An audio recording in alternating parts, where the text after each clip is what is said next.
create a place that for rescuing animals, horses mostly, rescue and rehabilitate and then be able to send off to better homes.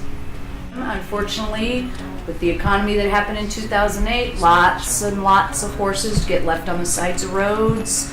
Malnutrition, people that had to foreclose on their ranches actually up and left their animals, left the horses there to starve, that sort of thing. And we have 11 brood mares out there right now that we are rehabilitating.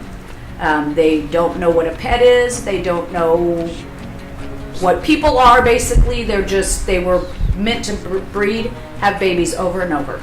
Rehabilitating them until we can get them good homes. Mayor is a horse that my son told me about and I rescued him.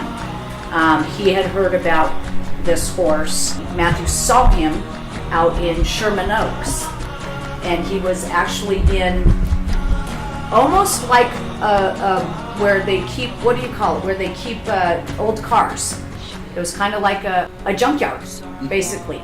And he was driving somewhere in Sherman Oaks and he saw this and thought, what in the world is that? He was very malnourished, his hooves were horrible, and so he told me about him. I drove out there with Matthew, he showed me, and I ended up rescuing the horse.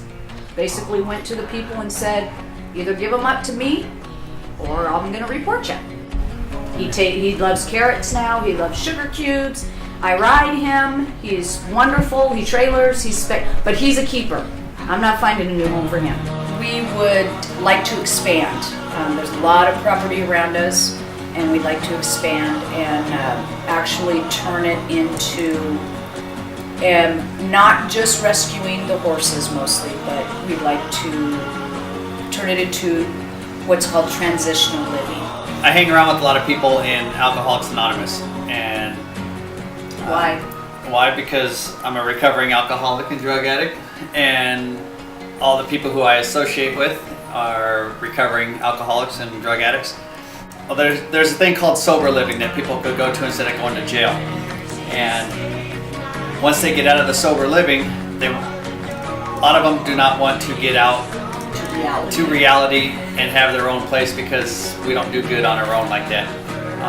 They like to go into transitional living places, and it's still a clean and sober house, and you're transitioning from being like where I went. It's a place over in Covina, and there was 24 people in the house, and there's like eight bedrooms with like 4 bunk beds in some of the rooms, and 5 bunk beds in some of the other rooms. And so you're always around a lot of people, and when the transitional living is just the next step up in life, where you get your own bedroom, you don't have to carry a court card, and it's still a clean and sober environment. It's almost like rehabbing horses. We're rehabbing people. Animals are very good therapy for anything.